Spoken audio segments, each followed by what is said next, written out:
Hello, and welcome to today's live stream on the Truth Proof channel. And today we've got Paul Sinclair as usual, and we're going to get some fascinating stories out of Paul today. But first of all, I'd just like to welcome everybody to the show. And we would have run last night, but for the fact Boris stole our slot, so we couldn't do it. And so therefore tonight's better than any other night, I guess. So here we are. Can I just start off by saying my name's Les Drake, and my interest in this subject has been kind of from the outside looking in. And basically, I've looked at what everybody else has done, but I ain't done as much research as everybody else. And so I'm hoping to learn things, from you good people in the chat, and you've had some great questions last week and the previous weeks, which has been fantastic. And just keep them coming for us. Basically, I'm learning as I go along. Obviously, we're attached as Digital Creations with Paul in doing a lot of filming, production stuff, and hopefully I won't mention the word, but hopefully when we get out of all this, hopefully we can get out there and do some more work. So that's where we're coming from today. We have got a couple of stories, accounts, one from his book, and I don't think I don't know if they're both from the books, but we are going to go into some detail into those. And so I've got to say welcome Paul Sinclair to the Monday show. Thank you very much, Les. And just kill an hour or so, can't we, of his own time and everybody else's. I hope we're all coping with it, because it's not fun, is it? But there you go. So, just hit me with it, Les. Where are we going to start? Okay, then what I thought first, looking through your book, I don't know if this is from Truth Proof 1, and I think we're just going to hit on the Sledmere sighting. And this sighting came from when you was working, because you worked as a builder, if I remember. So you worked as a builder, and it was when you'd left work one evening, and you're coming back through Sledmere, and you had this strange sighting. So I think if we go on to that one then, Paul. Yeah, 2002 it was. I've been working at York on some student accommodation. Not that that matters. So we're travelling back. We're travelling from York. We get to Sledmere. I don't know if people are familiar with it, but like I always say, you can Google these locations. And I was with a guy called Shorty. Well, that's his nickname. He's 6'5". I should be the Shorty. But anyway, we're driving through Sledmere, and we're going up a hill towards Cottam, the village of Cottam, which sort of features a bit later on in the story. Mm-hmm. And we're midway up the hill, and there used to be a fire station at Sledmere, just housed one fire engine, and we're just about where the fire station is, and there's trees in the distance, and I spot it, and it's above the trees. Beautiful sunny day, and it's just I said in the book, and you can only say what you think when you're looking at it. It's not really the best of examples, but it looked like a huge breadstick. That was the shape of it above the trees, very low to the trees. Couldn't mistake it for a cloud. It was defined, and you could. I stopped the van. I'm saying to Shorty, you can see this, can't you? And we got out of the van. We're looking at it, and he's saying things like, "Is it one of them UFO thingies?" And he's not really got this interest. And I was still interested at that time, and we could feel this object. We couldn't hear it. You could feel it. I don't know. It's hard to explain. It's almost like a reverberation, like a feeling that you got. You could feel something coming from it, and we're discussing it. I don't mean for 10 minutes, but we're discussing it for a minute, 2 minutes, and then we both sort of looked at each other and said, "Where's it gone?" This thing did not fly away. It literally, as quick as you switch a light on and off, it had gone. No idea, what it was. There were no windows, no visible means of propulsion. It was just hanging over the trees. It sort of intrigued me that much that I contacted Bridlington Free Press, told them what we'd seen, and the following week somebody had wrote an article or wrote a little piece in saying that they'd seen it as well, which helped validate us. We didn't know them. They were holiday makers. So that were kind of interesting. And that sighting, that one sighting, is what got us going up onto the wolds. You know, this area of rough barren land where sheep graze and, you know, farmland. And then we got to meet a few farmers and people within the area, and we got to know that they're not bragging about it. That, you know, I mean, for most people, this is not their life. I mean, believe it or not, I have a life outside of this. I don't talk about any of this. You've got to switch off. But what I'm saying is the farmers, the people living in and around the wolds, a lot of them have all seen these unexplained spheres of light, and it were very active from 2002 to about 2009 up there. It probably still is, but our attention were drawn away to Speeton, Bempton and Buckton because things started to flare up there. But the Sledmere sighting, Les, that were really interesting. That sort of got our interest peaked on the wolds. And then 2014, so we'll jump forward 12 years. Yeah. And 2 miles away from Sledmere, there's a little village called Cowlam, and it really is a little spot. There's only farms and a few houses, and there's a place called a trailer place. I think it's Easterby's, and because I got going up there quite often, Les, parked up there trying to film these objects. I think we talked about it the other day, last week, with phones that rang when Chinook landed. And I were at this spot, Wellenny Road. I used to ring the farmers and say, I'll be up there. You know, so if you see anybody reports an unusual vehicle, because sometimes I'd go in my works van, it'll be me. And this particular day, I rang this other farmer. He says, has so-and-so told you about his sighting? I said, well, no, he hadn't rang me. I said, well, I'm going up there tonight. So I ended up there, parked on their road. And I think the time, Les, would have been, I don't know, 8:30, 9 o'clock, and they pulled up. There was 3 of them in the car, the farmer, his wife and son. And he asked us if we'd seen anything because, like I said, they've all seen these things. And I said I hadn't. And he said, well, you know, we've had a bit of a sighting just a few weeks ago.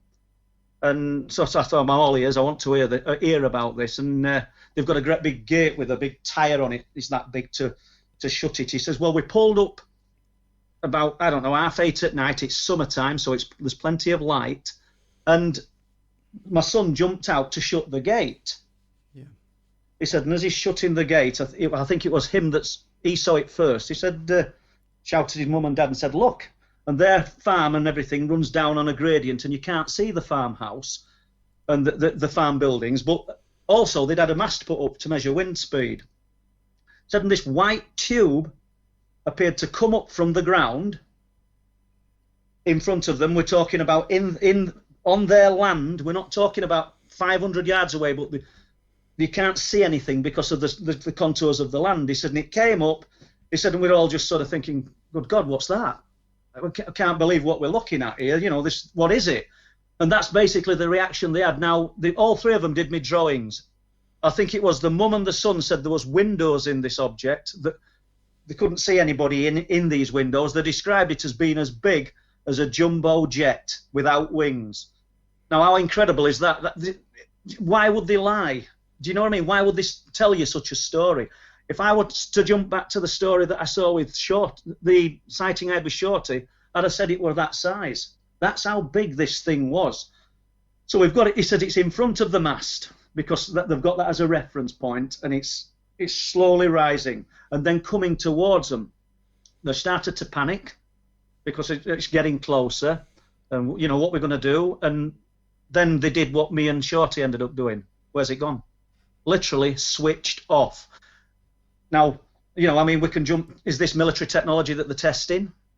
Some kind of hologram? You know, we can't rule that out. But if so, I mean, were they just chosen to see what reaction it'd be? It seems a bit weak. I don't know. There'll be no cameras on them or anything. Or is it some kind of, we'll call it alien type presence? Bearing in mind, you know my views on this, Les, and I don't think they're travelling from multi-billion miles away. I think they're already here. So, you know, and so their mode of travel and how they get here, I have no idea. If they are, they've obviously mastered some technologies that we can only dream about. Yeah. So we're that sighting, Les, you know, and then... Yeah. Can I just jump in here? Yeah, can I just jump in here? and ask probably a silly question, but the sighting was tubular Yeah. At the farm. Is there any more tubular sightings like that, or is it just? Well, people do see things like. There's a typical saucer shape, isn't there? There's Yeah. even box shapes. I think people have been reporting. So this particular shape is it quite common? Well, Les, you hear people talking about seeing a cigar-shaped object. I suppose we're looking at, it's all perception. It's all how we view something, Les, isn't it? Yeah. I said it was like a breadstick. Yeah. So we've got this tube that's sort of tapered at both ends. Yeah. They saying it was size of a jumbo jet's fuselage without wings. I suppose it's all different people's perception of things, but we're describing something fairly similar. But then we jump to a farm in between these two locations, and I'm not going to say where this farm is, to the 1990s, and this guy told me his story, and he said it was when phones were like bricks. That was his analogy. He's getting on a bit now, this fella, and he said they're driving home from, I don't know whether they've been to Bridlington, but they're near Octon. I realise that these locations aren't going to mean a lot to some people, but they're near Octon, so they can see their farm or see the area where this thing is. And they get a phone call from their daughter and the daughter's boyfriend, and said, "Where are you?" He said, "Well, we're near Octon." I said, "Well, there's a spaceship above the farm." So I imagine they thought they were joking, and that. He says, "Look, there's a spaceship." And as they got closer, this will be a few miles away, maybe 3 or 4 miles away even, they see this object above the farm, circular object. So we've changed shape already here, Les. Do you know what I'm saying? Yeah. Lights all the way around it, and gets out in the driveway or the farmyard, and there's his wife, the farmer himself, boyfriend and daughter looking up at this thing that's not very high in the sky. And when he was telling me this story, he said, "You see the wood over there?" He says, "That's my wood." I says, "All right then." Yeah, he weren't bragging her out. That's just telling me the truth of the stuff. He said, "And what happened?" He says, "Because I was obviously a younger man. I think we're going back to 1990s, 97-ish. I might have got that date wrong, but it's 1990s." He said, "And it set off at a very slow walking pace towards the wood. And I went into the wood, and there's a narrow path through the wood. It's on a strip of woodland, and the trees, I would have said, I mean, we're going back to 1990s, they might have only been about 25 foot high. You know what I mean? So he says, I'm walking through, and it's just above me as I'm walking. He says, and it's making a sound like a breeze, like a very gentle breeze, nothing else coming through from this object. And he said, I just carried on walking right to Endert Wood, and we're not talking miles, it's a strip of woodland. I know where it is, I took pictures of it, I've not been in it.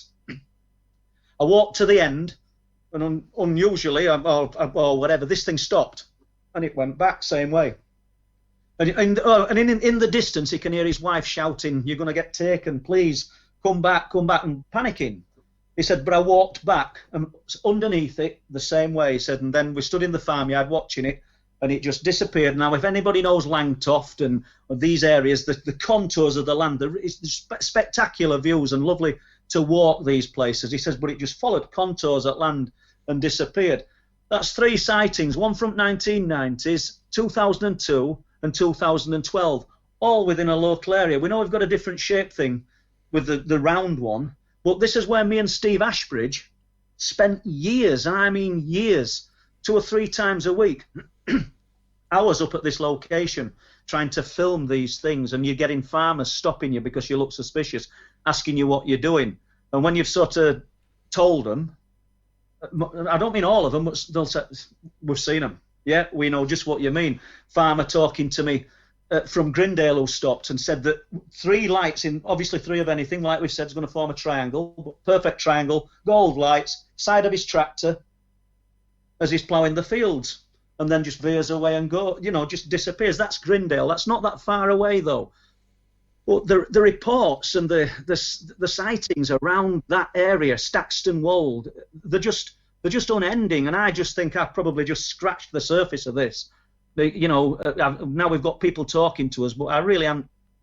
It's tip of a massive iceberg that we're probably never going to get underneath, because bulk of people are just going to sit on these things and as you know, Les, people don't want to talk. Do, do you think do you think a lot of sightings don't actually get reported because we know the ridicule factor kicks in, and you've probably got like a set of sightings there, 100 sightings, and there's probably about 200 or 300 what never get actually see the Without a light doubt. of day. Yeah, So, people have contacted me and told me, and some of them, I don't mean they might be listening to this, but they maybe have told me things that they know, but the person who's confided in them doesn't want to tell anybody. And I'm not about to break that trust. I've got stories. I've got some stories that I can't talk about, and I'm not trying to sound really sort of secretive in here, but people have just asked me not to talk about them. There's one of them that's it's incredible. I think I've got to wait for somebody to die. I'll probably be dead myself first. Sorry for sounding morbid, people. I see Colin's. Hi, Colin. But, right. Just sorry to cut across you there, Paul.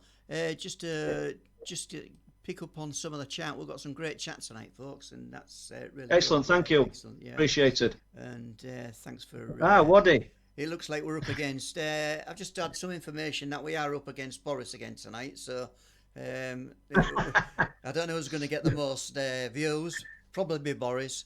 But Boris will get more views. He's got little hands though, hasn't he? Do you know? Anyway. Yeah. Okay then. Now there was a question, and for the life of me, but yes, right then. Tiny2K says, "Hi, Paul and Les.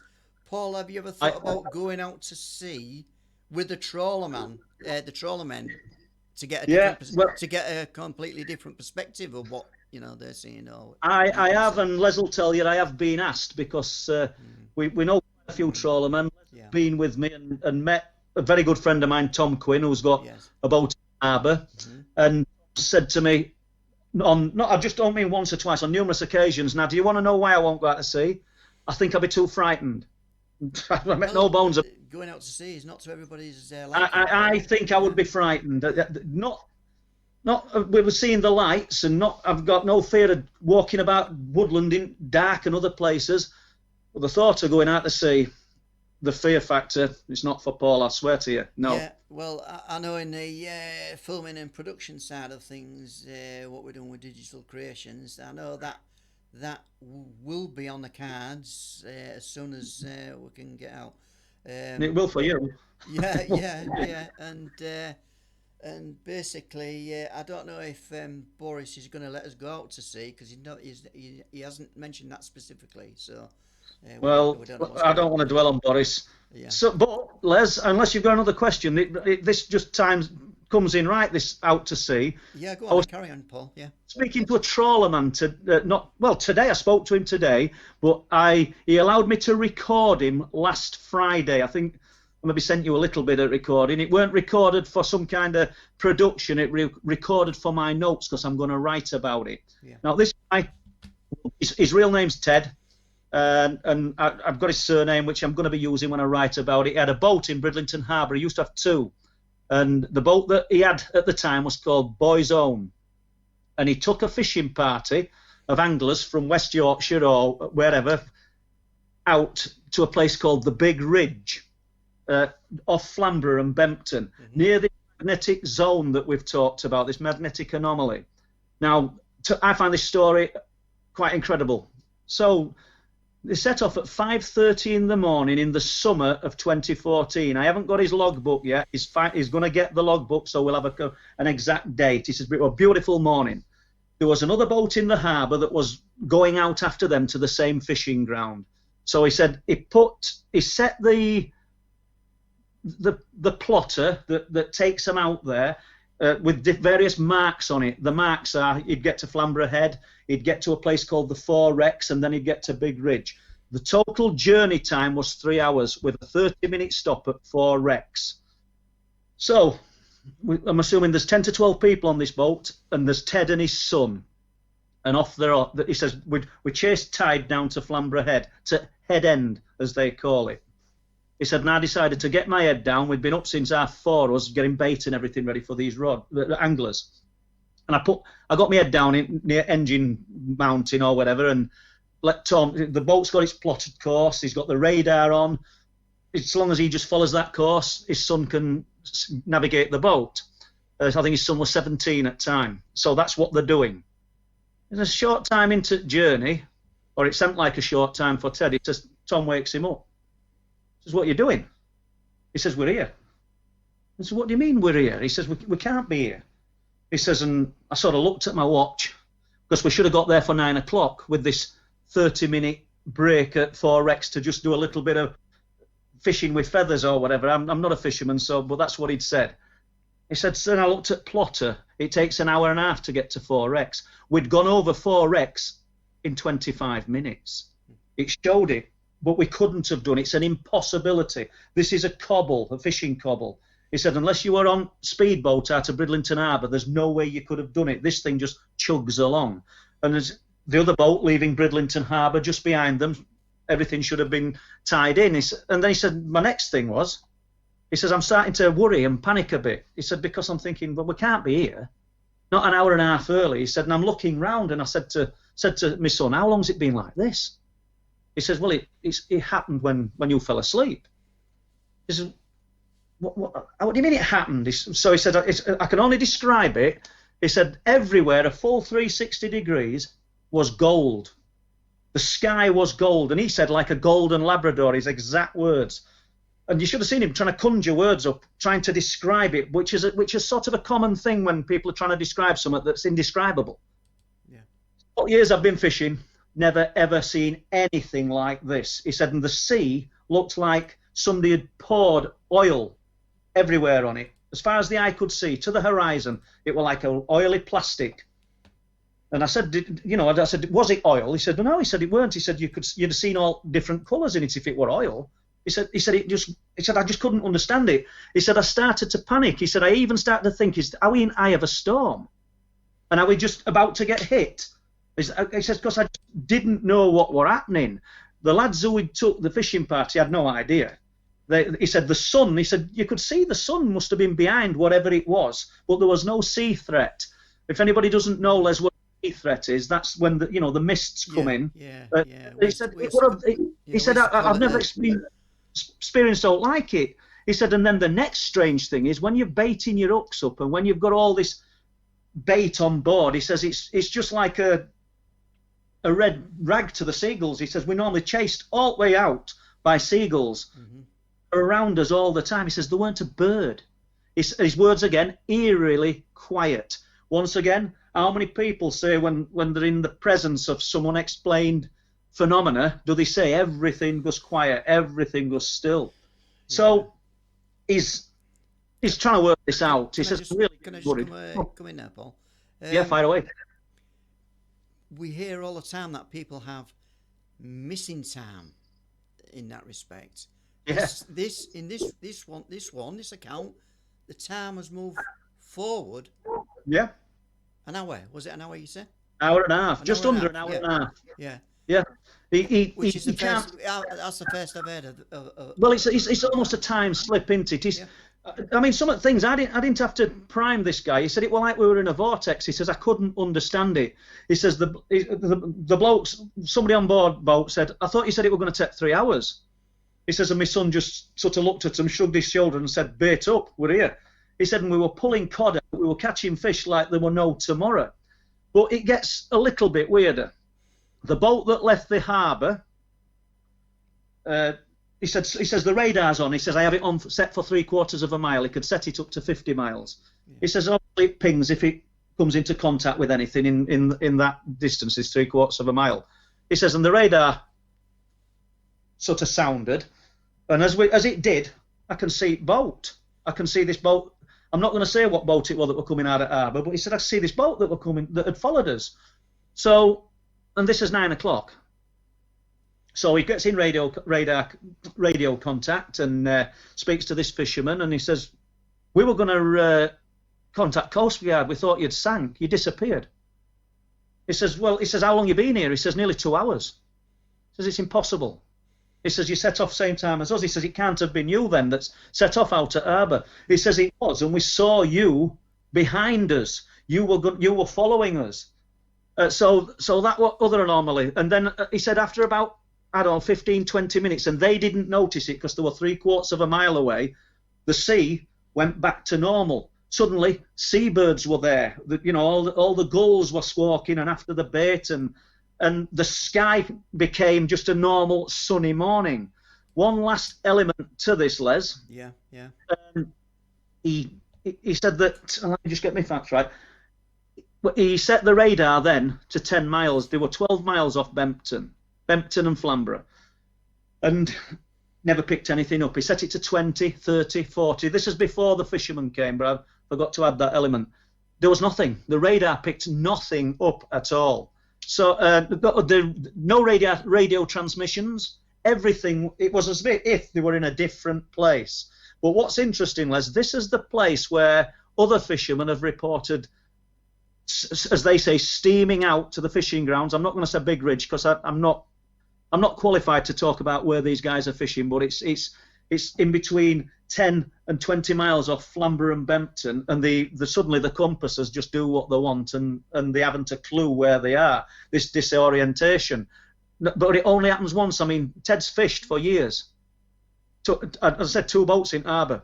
That's only happened to him once. Spoke to other fishermen that have only experienced not the time slip, but experienced the compass that's just gone absolutely crazy. Yeah. So, and I think we pointed out that although it's not I don't know if it's a recognised thing, but it says on some of the old maps, a magnetic anomaly is said to exist in this location. So it makes you realise that it's something that's fluctuating. Although I suppose, I don't know if there's iron ore down there, but nothing explains arriving at a destination 1.5 hours early. And you could turn around and say, well, how far is the radar base from Bempton, or it'd be about 20 miles away, and how far is Staxton Wall? Is there some massive electrical discharge or something that's caused their equipment to malfunction? Well, yeah, because you can liken that to the famous Bermuda Triangle. Yeah. You've got if you remember, they all have orientation issues with radars and compasses and things like that. And when I was looking into one of the aircraft, the loss of one of the tornadoes up in that area, and I told them what I was looking for. I told them the year and where it was. I think, I did put it in the book, and I think I've mentioned it before, but the guy I was talking to at Historical Records Office said, we call that area the Bermuda Triangle of the UK.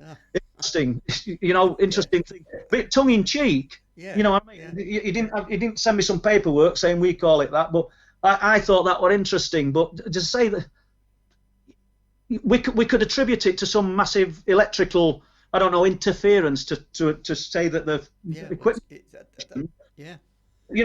somebody might want to explain this as that, but please explain. Get into a location 1.5 hours earlier.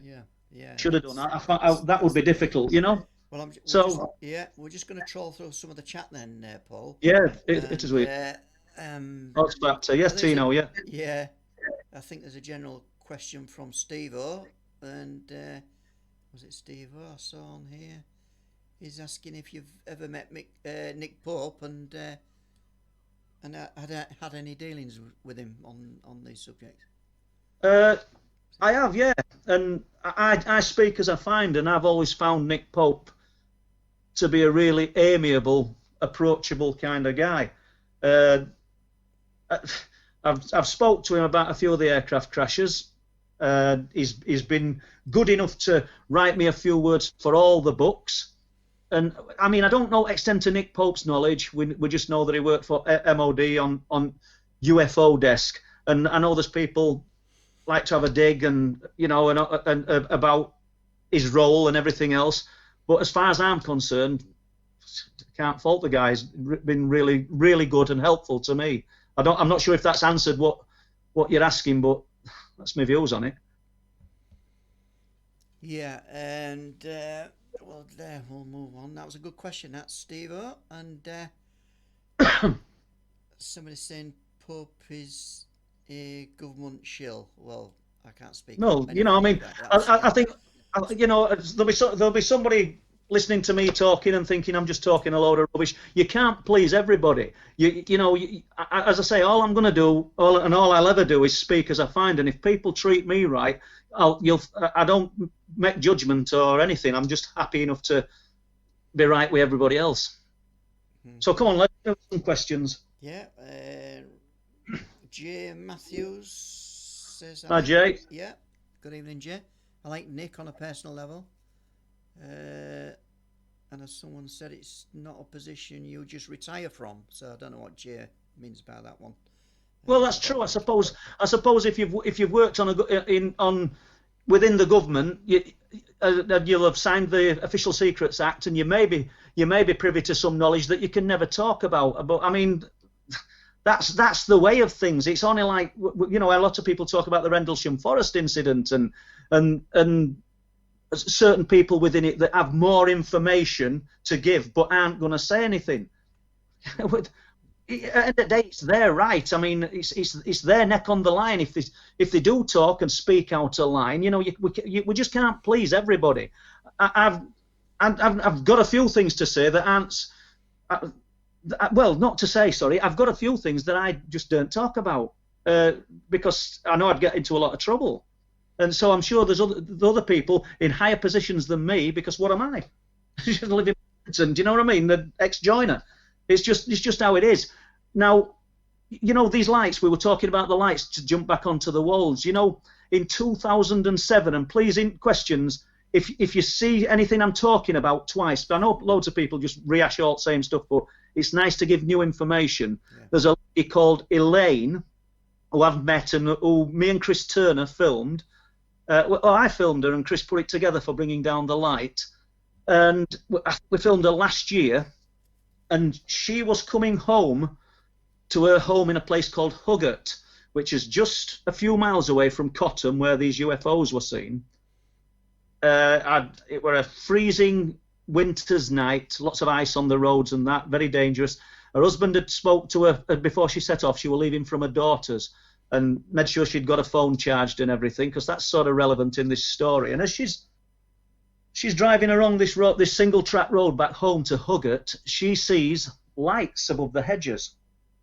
And I don't know, she's just looking for a logical explanation. It's just starting to get dark, and she thinks she's going to encounter people with torches, even though they're just static lights. She said from the distance they looked a lemony white colour, and she's driving along, just minding her own business, sort of looking at these lights. You can see 10 or 12 of these lights, and then comes round the corner, Les, and she's confronted by a herd of roe deer.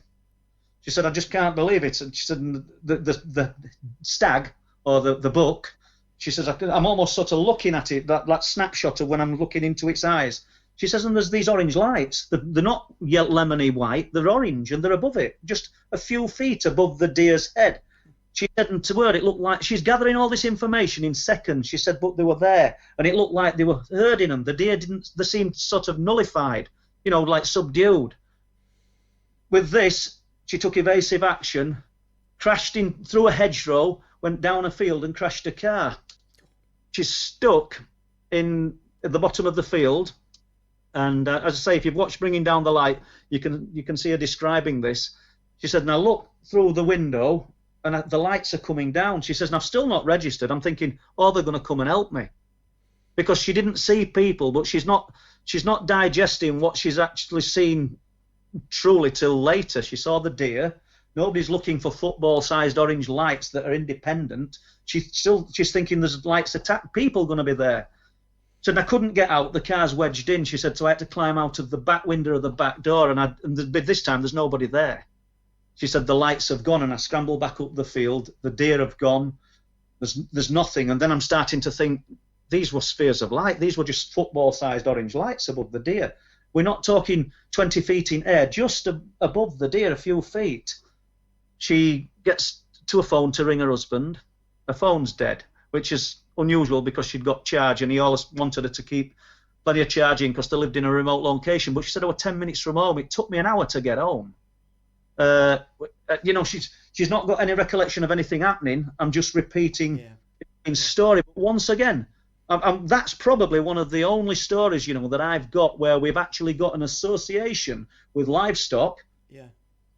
And the light forms. We can suspect that they might be responsible for things, but I've not got any. I've got no farmer, and I've got no. Even though all them early mornings in them fields and woods, finding the animals mutilated, shall we say, I've got no direct link. I've got no footage. I can't, hand on heart, I can't say I saw a light above this animal.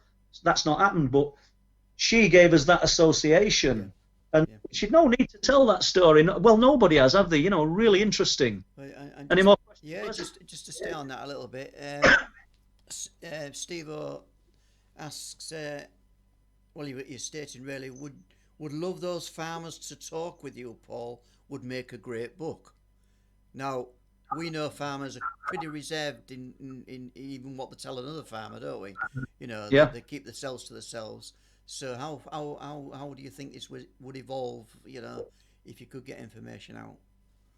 Well, a lot of them have spoken, you know, Steve. But the problem, what I like is the story that we'll jump to the farmers in a minute. But the story I've just spoken about with the fisherman Ted, and his boat. That guy, if anybody was so minded, could be traced, and you could say, did you tell him this story? But most of the farmers don't want the names attached to anything that I don't know why, and well, most fishermen don't. You know what I mean? You get your rare people who just say, look, why should I lie about what I've seen with my own eyes? Do you know what I mean? Well, that'd be the difficulty, because I've not come across many of the farmers that have said, yeah, you can put my name in. They'll say, I'll tell you this story, but I don't want my name associated with it, or I don't want the farm associated. Basically, they don't want their land to become a thoroughfare for people looking for unexplained phenomena. I mean, that has a point. I mean, the fishermen, you're not going to go out into 12 miles into the North Sea to look to try and detect a magnetic anomaly or some strange weird thing happening around you. But you could get onto land. Yeah, that's why I always discourage people, you know, because there's a lot of interest in that old RAF base at Bempton, and I'm the first person to hold my hand up and say, stay away from it. Do you know? I mean, you can go onto cliff tops, you can see it from there, but I would discourage people from going onto land always. Yeah. They don't want you on that land, and I don't want to be seen as encouraging it. I think as far as the farmers go, you can liken it to the crop circle phenomena, where obviously, going by what you just said, they don't want people sampling all over the fields, and so some of these farmers, they don't even report crop circles, do they really? For that very reason. I hope I've not told this story on these podcasts, and I do apologise if I have, but you've just come up with a good one. When I was looking into Wilsthorpe's story, I went to some farms around that area, and one in particular at Wilsthorpe. I got talking to this farmer. He told me two stories. One of a mutilated sheep, which we'll probably not get onto, but it's crop circle. And first of all, he told me about 2009 when I was looking for information for Wilsthorpe, that he'd stood and observed over his field a triangle. Triangles seem prominent, don't they? But a triangle of light. He said it formed a triangle, but it was that fast. It was blinking in a triangle, blinking off and on in a triangle. It's so fast. He says, and I stood looking at this thing. He said, and it absolutely amazed me. I mean, we had a face-to-face conversation. I'm going to go see him again, actually, about something else. But near the road, one of his fields encroaches the road as you're coming out of Carnaby, Les, and he said he's getting ready to cut the crop, and he gets in the combine. He says the combine had no air conditioning which will sort of factor in a moment. He says, I've got an old spaniel dog with me, a liver-coloured spaniel dog. He says, and it's sat in the footwell or whatever. I've not been in a combine, so it's sat in the combine. Let's just say that. He said, and as I'm in this vehicle, he says, I see that there's a 60-foot circumference crop circle, just a round, flattened circle that weren't there the day before. And he's got to cut this crop, Les. Yeah. So he said, I'm in the combine, I'm driving towards the circle as I'm sort of doing the round of the field. He says, and this thing's not far from road, but he didn't tell anybody. Once again, I don't want my land as a thoroughfare. He says, but what I found interesting and what he found interesting, he says, as soon as the head of the combine hit the circle, the dog sat upright in the combine and started howling. He says, and it howled all the way through. He says, and the reason I talked about the air conditioning, he says it was a hot day. He says it was sweltering. He says, but once I were in the circle, it was cold, which is interesting, because I'd like to know how high off the ground you are when you're sat in a combine, because I wonder if anybody's ever done any experiments to see whether there's any difference in air temperature above a crop circle. And I bet there isn't. And this guy's sort of come up with something that's interesting. Food for thought for anybody interested in crop circles. So he said it took three or four passes to clear this circle. He said, and every time, he said, as soon as I cleared it, he said the dog sat down, settled down, going around the field, hit it again. As soon as I hit it, the dog bolt upright, howling. Now, what that phenomena is, I don't know, but the dog could perceive something that the human couldn't. Yeah. And obviously, you must be sat probably 8 foot up in a combine. I've no idea. You must be. But I just found that interesting that the guy says, you know, it absolutely is sweltering inside this thing with no air conditioning. But as soon as I got in that crop circle, it was cool. And, you know, it was just strange. Is it the residue that whatever has formed the crop circle, is it some kind of residue that's been left? Well, it's got to be, hasn't it, if it's genuine. And, you know, the dog can't fake it. So either he's making the story up, and remember, I just arrived at his farm and knocked on his door. He's come out with this random story to me. I'm asking him about Wilsthorpe and tells me about the lights, you know, the triangle of lights, and then hits me with this one. Intriguing, I think.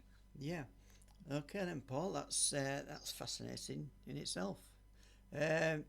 Just gonna have a troll through the chat, and then just a couple of shout outs. Building 7 says, great stuff, Paul, from Graham from Howden.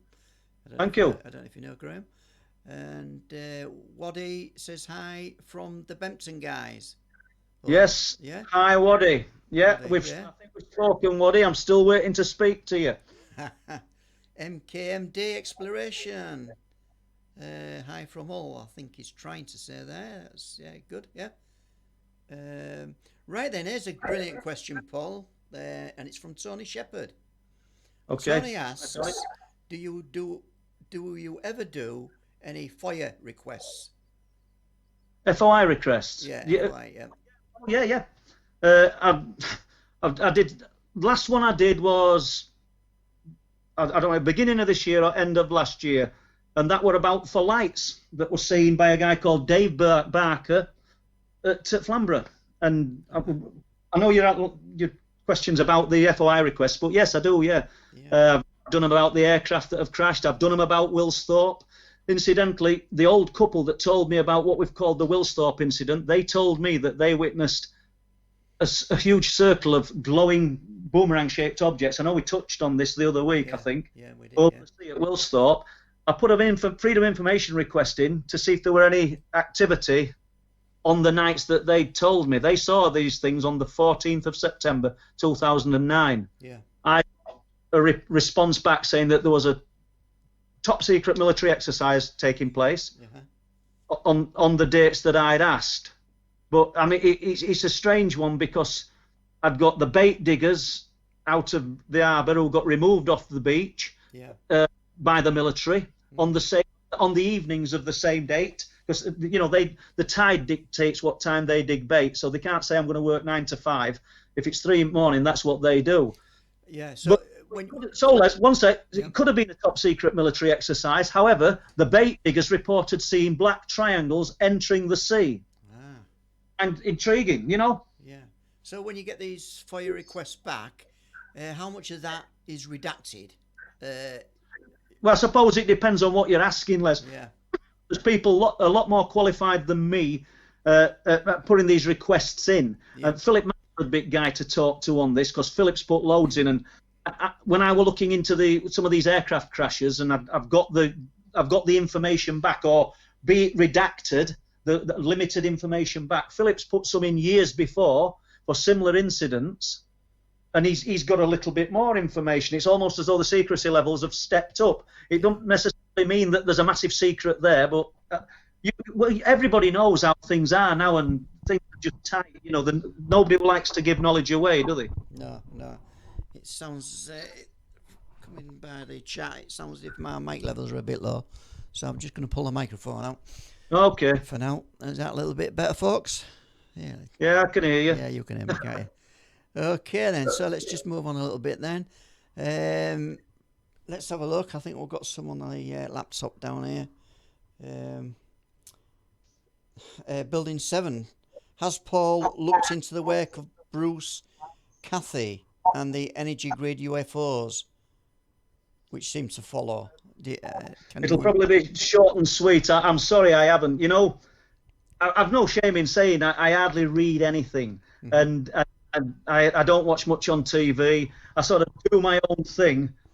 Don't mean that there's not any brilliant and better people out there doing it than me. So I'm sure it's brilliant to send me a link. I'll have a look. But no is the answer.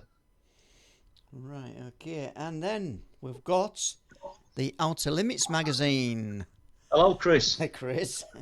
Hello, Chris. And which is your own personal favourite paranormal story or event? So you must have a favourite one, Paul, which either intrigues you or you've got to the bottom of or whatever. For whatever reason, is your favourite one? I don't think I've ever got to the bottom of any of them. I don't know how many people have within this subject.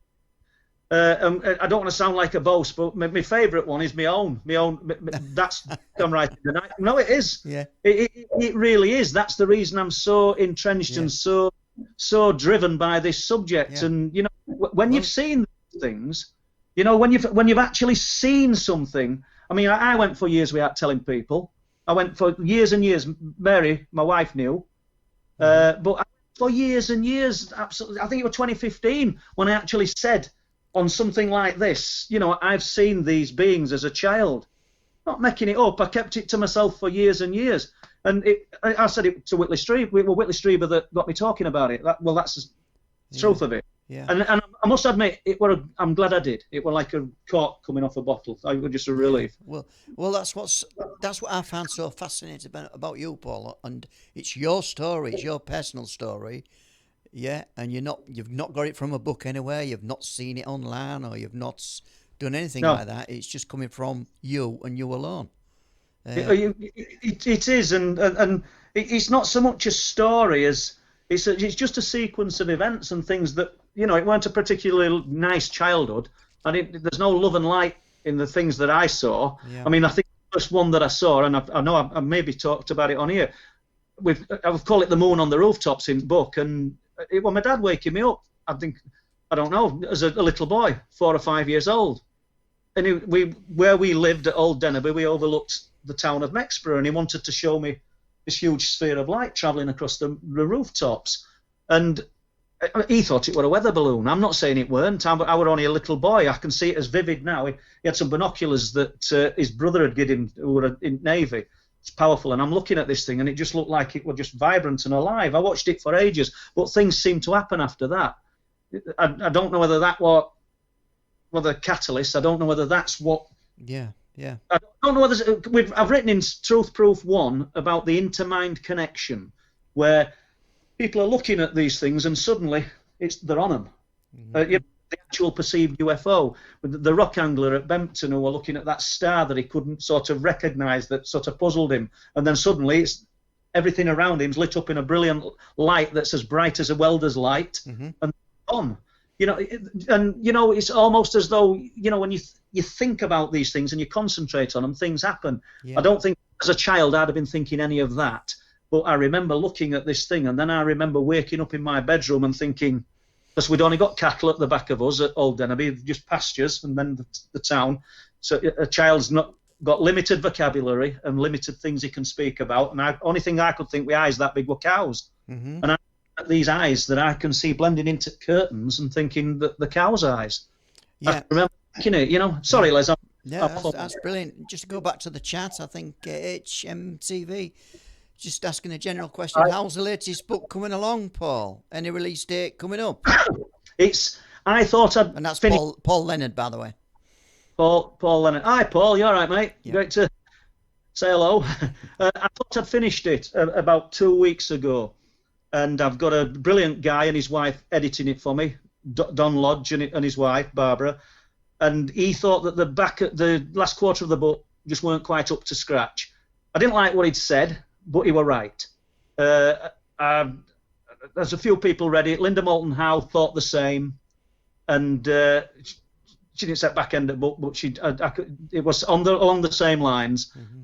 I got some great feedback off her, by the way. I've no complaints. Uh-huh. So I've just spent. That's why I've not been online on social media or anything. I've just revamped the last quarter of the book. Yeah, got a brilliant cover, which Jason Davis is doing me, and we're nearly there with it. Yeah, we're just about there, and I'll be glad to see back of it. I'm absolutely sick of it now. Yeah, so it doesn't sound very nice, does it? But I am. Well, I'm sure it's everybody was expecting it. The expectation is great, I think, really.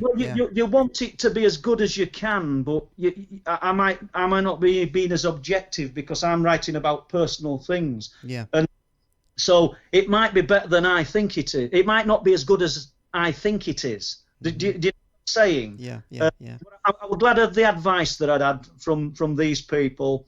And I think that's all you can do. If you've got constructive criticism from people who aren't connected to each other and they're telling you a similar thing, you might not like what you're hearing, but you've got to go with it. Yeah. And that's what to do. I think otherwise we might have had some printed by now, but I've had to just sort of go back to the drawing board a bit.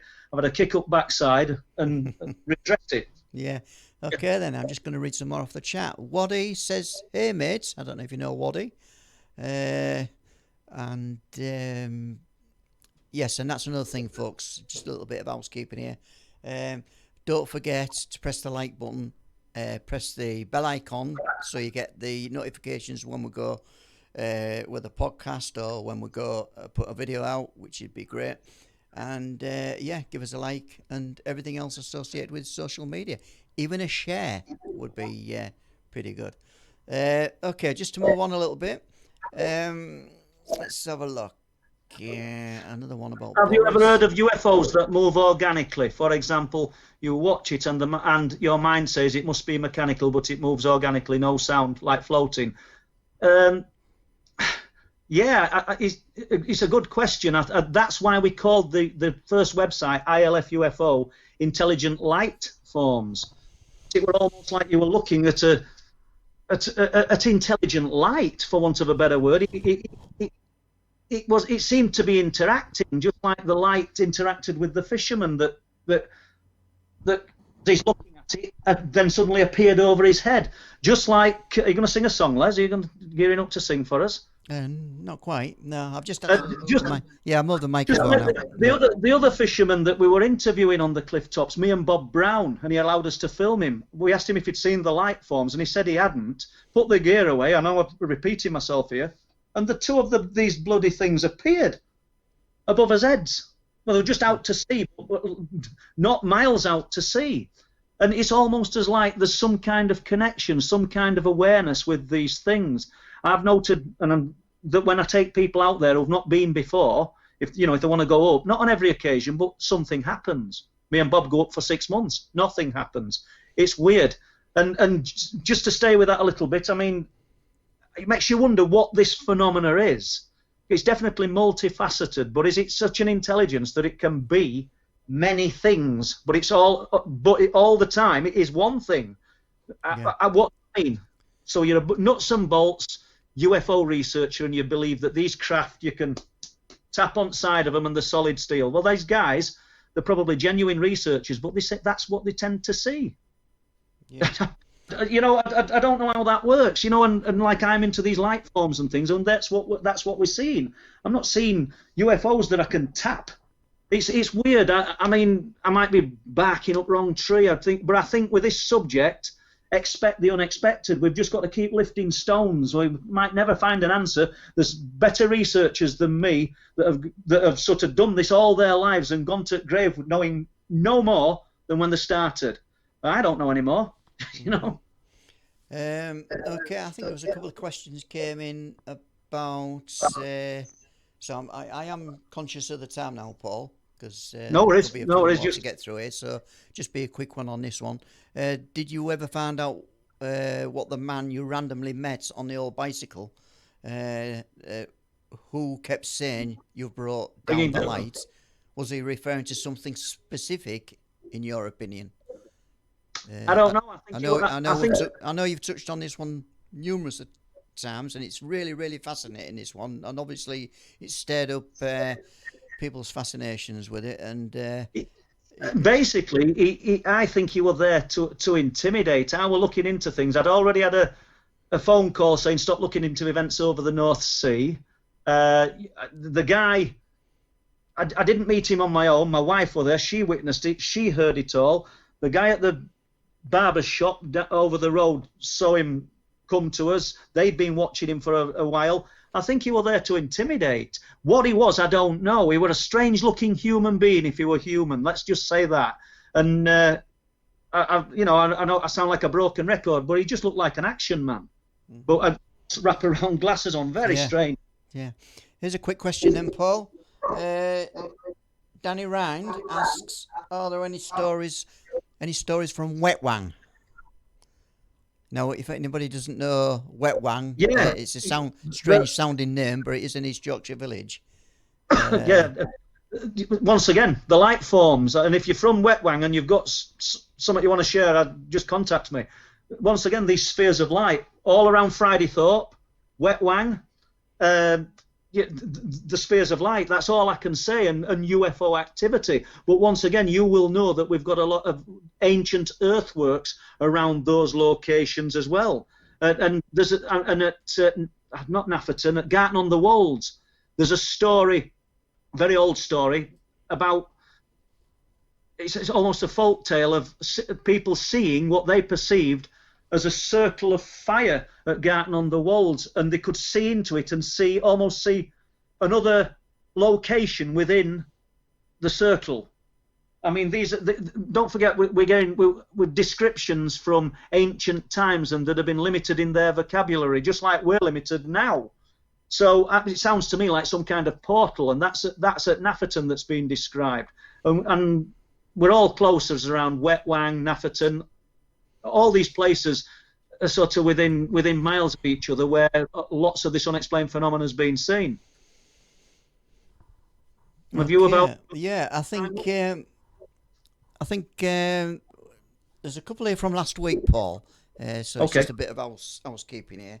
I should have mentioned these at the beginning of the show, and I forgot all about it. And let's have a look. We've got. I'm just looking at Colin. There you go. Go on. Sorry. Let's have a look. Yeah, NS69MM asks, hi, I can remember seeing an episode of Strange But True in the 90s about an owl man. Have you heard about this? Well, obviously I've not seen that episode, but I wonder if he's referring to UK, because I've not really heard any stories about such, what are they, apparitions, such phenomena, but I think it's an American thing, or that people report seeing these things, just like the Mothman and things like that. So no, I haven't. But once again, anybody with any stories that they want to share, please get in touch. And I can see Colin Keelty's in room, and I think you're going to get a bit more equipment, and we're going to get some guests in. Is that right, Les? Yeah, we're looking at, just to update everybody on that one. Yeah, we are looking at getting guests on the show, and expanding. Colin on. Yeah, we'll get Colin on. He's a great researcher. Yeah, we'll get Colin on for sure, Paul. Yeah. And obviously we can have longer talks on the subjects that we're covering. Tino, yes, the owl man was a UK sighting. Oh, it's brilliant, Tino. Maybe have a talk to you after. Oh, Cornwall, thank you. Yeah, it's a new one to me, like, but it's interesting, though, that these things get brought up, and then unusually, and I don't mean me, but you get a report of it. You know, I've had two. I know we're ending in a minute, Les, but I got a report of a cryptid, a werewolf-type creature from Swinemore Lane in Beverley, from a guy called Paul. I don't know whether he's on here, but he gave me this amazing sighting, and then later in the week, There's a good friend, Tom Waters, who's connected me with a guy who's had a similar sighting. So you've got 2 sightings, and these guys don't know each other. The locations are different, but both of them have come in within days. Just strange, just synchronicity. Mm-hmm.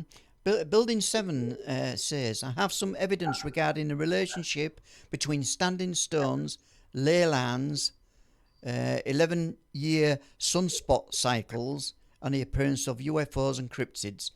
They are connected.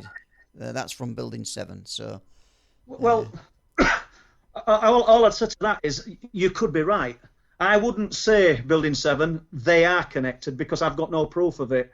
But I think you could be right. I tell you what I did note, so we can date the UFO sightings. The Sledmere sighting was 2002. The East sighting was 2012. And the old farmer, that was 12 years before. So that ran in a 12-year cycle, their sightings. But there were just 3 sightings. Who's to say that there weren't dozens within that time that just never even went noticed? Do you know what I mean? These things could be manifesting. Things could be presenting and doing what they do when nobody's around. So there might be a lot more frequent. Or are we that vain that we think they're only going to present when we're there? Do you know what I mean? I don't think we figure in what these things want. That's probably true, that Paul. Yeah. So my chat's just scrolled right to the top, which didn't help. That's okay. Well, I think I know you're tight for time, Les, weren't you? So. Yeah, we're okay. Yeah, I can go a few more minutes, Paul, if you're willing to go. Yeah, let's do it. I see Dean in there. Hi, Dean. Ralph, it's lovely. Thanks for interaction, guys. Really, Mickey, it's really good. Yeah, this is brilliant, folks, and we're really pleased that the interaction is going really well. And there's some great questions, by the way, no doubt about that. Just have a look here. Deborah Hatswell posted a sighting the other day of an owlman type thing. So Deborah right. I'll speak to Deborah. I'll have it's an interesting phenomenon. I suppose really I'm a bit sad that I live in a little bubble and I just do my own thing. Yeah. I mean, probably you'll not have seen me messing about on Facebook or the social media for weeks. I've just sort of fell away from it, and I need to start posting a few things up and just generating a little bit more interest again. Well, because it was Dean. You guys in chat room are what it's about, Les. That sharing information. That's it, yeah. And getting the information back off people and doing the stories justice. That's what it's all about. Not treating people with respect.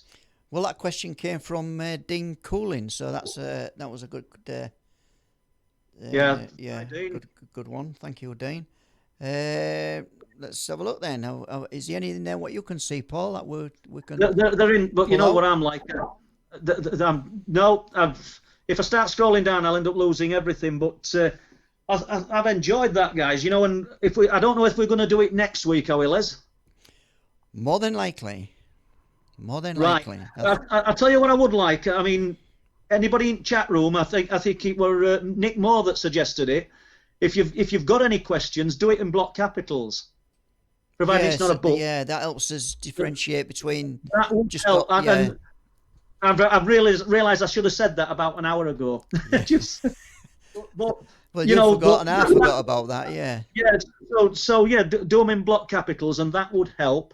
And don't be afraid if I'm repeating myself for something I've already said. Just tell me. Yeah. Give us a shout out. Yeah. I do realise though, there's not many people.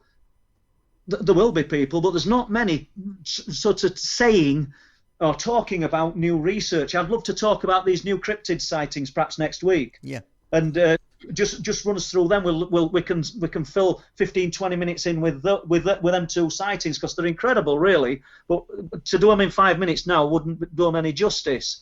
So, but I'm keen to try and just put new information out there because everything I listen to, or a lot of what I listen to, unless it's one-off things like on the Dogman Encounter show where you get some brilliant accounts of one person speaking, but you never hear them again, because it showed us, Vic, and unless it's that kind of thing, the people that are speaking on a weekly or a monthly basis are probably just regurgitating the same old, and it's interesting, but it becomes boring after a time. You know, I mean, there's some brilliant researchers out there, but let's have some new stuff. And I don't want it like that. I want to just feed you the new stuff. Right. Jane Bowery, she says she's in Cornwall, and did Paul just say there was a sighting in Cornwall? I don't think you did talk about a Cornwall sighting, did you? No, I don't think I did. No. Yeah, but we know of a story about big cats. I think from well, Devon at least. Well, there is big cat sight. But the big cat sightings, Les, are everywhere. Yeah. And if we in our area, there's a ravine at Speeton that cuts down from the land to the sea. It's steep. I've walked through it twice. You can't actually get right onto the beach. There's a stream runs through it, but it's too thick with brambles. Yeah. But I've had numerous reports of people seeing big cats in that ravine. Now, that would be the place for something to hole up. Do you know what I mean? And get hidden. But this is all that stretch of coastline where people are reporting these cryptids as well. That's right. And I'll hold my hand up and say I don't know what they are. I don't know whether they're an actual flesh and blood creature or whether there's some other interdimensional type entity. If we can believe in the UFOs, and I can tell you a story about a UFO that is there 1 second and switches off the next, that we know that there's something with the ability to enter and leave our sphere of reality at will. Yeah. So what's to say that I don't mean they've got the intelligence, these things, to do it, but what's to say that there ain't some mechanisms in place where this is happening for the cryptids? You know, I don't know. People sometimes talk about seeing UFOs in conjunction with seeing cryptids, Bigfoot. I mean, I have no knowledge of that, only what I've heard. I've no personal knowledge, or nobody's told me about it, but it makes you wonder, does that necessarily mean that the UFO is somehow involved with the cryptid? Perhaps not. It might just be the circumstances that have allowed these sort of flashpoints to occur and these things to slip through. You know, it's difficult. So once again, we're dealing with opinion and things that we've really no knowledge of. We're just guessing. Well, that's it. I mean, going back to cryptids, the cryptids and big cat sightings and Dogman and all that. Now, because you've written about a specific area, East Yorkshire, which it's quite large, you know, when you compare it to other counties in the UK, but we're only dealing with East Yorkshire here, right? Do you think there's actually any places these creatures could actually live? Because I would have thought that most of the land in East Yorkshire has been trampled over by humans. There's plenty of places that are rarely touched, but for my mind, or in my mind, I don't think that it could go undetected. The cat that was seen at Buckton a few years ago, clearly real. There were 5 independent witnesses who didn't know each other seen it, so it's clearly real. But unusually, it left it a few years and it was seen again in the same location. That's why I think something else is happening, because if that cat's there, and why is it only being seen for 4 or 5 days at one time in year and then never again? Why are we not seeing its footprints in the snow? Do you know why? Or in sludgy fields? It's strange. We know people do find cat prints. Why aren't we finding the carnage that these apex predators would leave on livestock? Because obviously people will say, well, they're eating rabbits, they're eating hares and deer. That's true, but there's also the opportunity to eat livestock that just run about at our pace, like sheep and goats and other livestock and chickens. But why are we not seeing this carnage and look when big cat kills? We're just not seeing.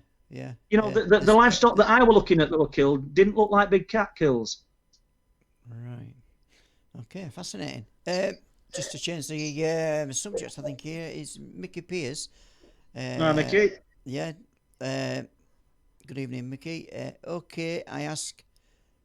A friend of mine from Dundee saw a crustacean shrimp shape gliding through the sky a few years ago. All right. No. I'm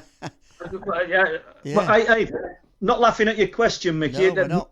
Nothing would surprise me. I mean, who's to say that these things aren't living organic life forms. It might live under sea and have the ability to leave the sea. We just don't know. I was with Dave Barnes, a good friend of mine, last year, and I think we talked about it, and we both saw a sphere of light lift up out of Filey Bay. Because went up a couple of 100 feet, stopped, and then moved across the sea towards us. We got it on film. Was it mechanical, some nuts and bolts thing? Or was it a living life form? I really don't know. Personal opinion, I think. Some people are going to say, well, it's an Earthlight. You talk to some people and say that were an Earthlight that you saw. I'm not about to argue with them because it's all open. Me personally, I wouldn't say an Earthlight because I think they're under intelligent control. Mm-hmm. That's what we're doing. Yeah, I think we're just about wrapped up then, Paul. Okay. We've had an hour and 10 minutes on the air, it looks like. So we are looking at bringing in guests on the show, as I said earlier, which Paul and I are pretty excited about, and it opens up the arena for more debate on these subjects, doesn't it, Paul? So basically, we'd just like to thank everybody for on the chat for tuning in, and there were some great questions today, I've got to admit. And you never fail us, really. You never fail us with the questions that you ask. And that's great, and honestly, really appreciated. We just keep the information coming, and I'm hoping through this chat, people want to contact us and share a few stories, and seen a few people in there that have already contacted me, and you'll know who you are, and I would like to speak to you, Waddy. Okay, so on that note, we'll bid everybody good night, and we'll probably see you next week, folks. Okay. Good night. See you, Tino, Dean, Steve, everybody.